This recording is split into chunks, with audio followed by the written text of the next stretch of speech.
All right, so we have somebody right now who tried to get physical, but not physical, actually shadowing experience with no connection. The thing that they said is trying to get shadowing with no connections is brutal. Made a list of 30 physicians near me to call. I plan to make it to 200, underestimate to hit the wall because I'm only 13 names through the list, and the L after L is brittle. What's the L mean? I guess probably rejection, like no. Where would have been L? Lol.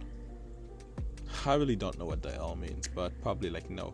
But when it comes to shadowing, I used to think about like, hey, you know what? When I'll finally decide about when it is I want to shadow, so I'm probably gonna make a list, and actually do it exactly the same way that they're doing right now. And then I've later realized that, well, I'm talking from my personal experience, that it's pretty much useless. And the reason why I'm saying it's useless is because I put myself in environments where I meet doctors or providers every day, and I can pretty much like shadow everybody that I want, even if it's not explicitly telling them, hey, I'm shadowing you. Like the way that I see shadowing is I get to see what you do as for work, and I get a good understanding of what it is you're doing, and I can maybe decide whether or not it's something that I'm interested into. But I'm not gonna be like, I can decide whether or not that's something that I want to do for a living. Now I'm not gonna lie to you, like shadowing someone and then say that, hey, you know what, based on what I've seen, that's something that I really want to do for a living, is a big red flag.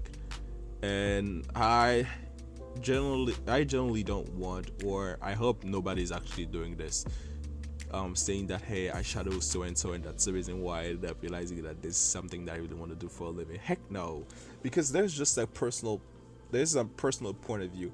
I'll say just one out of, I really don't know how many people is currently doing this job point of view, because like there's like so many point of view that you've never seen before, I've never heard of, that could have actually make you be not interested about the specific field that you could have possibly, well, that you just told yourself that you're interested into and you really want to do it for a living. But shadowing is also really important. It's not giving you, well, it should not give you this sense of, hey, that's what I want to do for a living, but the sense of, hey, I'm generally interested into this, or hey, I'm generally not interested into this, I really don't want to get involved into this specific field. But I've never actually felt like this when it comes to me shadowing multiple fields. Like the fields that I had the opportunity to shadow were the following. I had the opportunity to shadow, I'll say, multiples NPs, just practitioners, and it was alright. Nothing really to complain about. And I'm not gonna reviewing my experience right now, but I'm just gonna try to remember like the people that I shadowed. I also shadowed general surgeons, actually two general surgeons.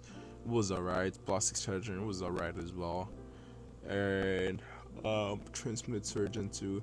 Well, not transplant surgeon, but I really don't know which kind of transplant doctor she was, but it was like cardiac related stuff. But they were all alright. And the way that I ended up following this, also shadowing these people, is by me being a scribe. So I was hired as like a part-time scribe, but I just ended up doing this thing as like a living, or do it full time.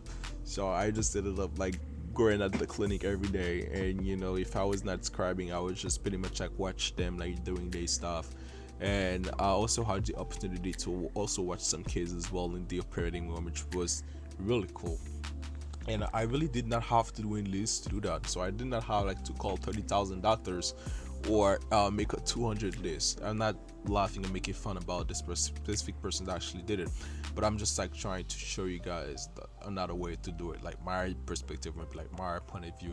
So I just had to be a scribe and be nice with people and build connection, and them inviting me to either one, shadow them a little more, or to go and see their cases, which was pretty much like how I got my stuff. So I'll just say, put yourself on specific environments and be nice to people, because ain't nobody gonna help you if you're not nice, or nobody's gonna help you if you don't have a personality. Try to have a personality. And yet again, I'm not saying this about the specific person that said that, but I'm talking about like everybody in general. Like, try to have a personality that set you apart, or try to have a personality that reflects who you are, which is controversial because what if who you are is really boring. Just kidding. But yeah, try to have a low personality, and the fact that you're a pre-med, and just keep this thing I'll say out of the equation when it comes to like you meeting people, because nobody cares. I'll say nobody cares until you know what, I'm just gonna stop talking about this because I think I might turn out really mean right now, because there's gonna be another subject.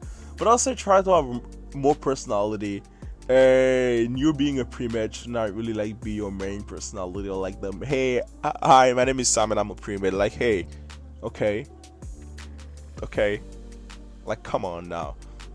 I just say put yourself in a really good environment and be nice to people, have a personality, and people will be pretty happy to help you.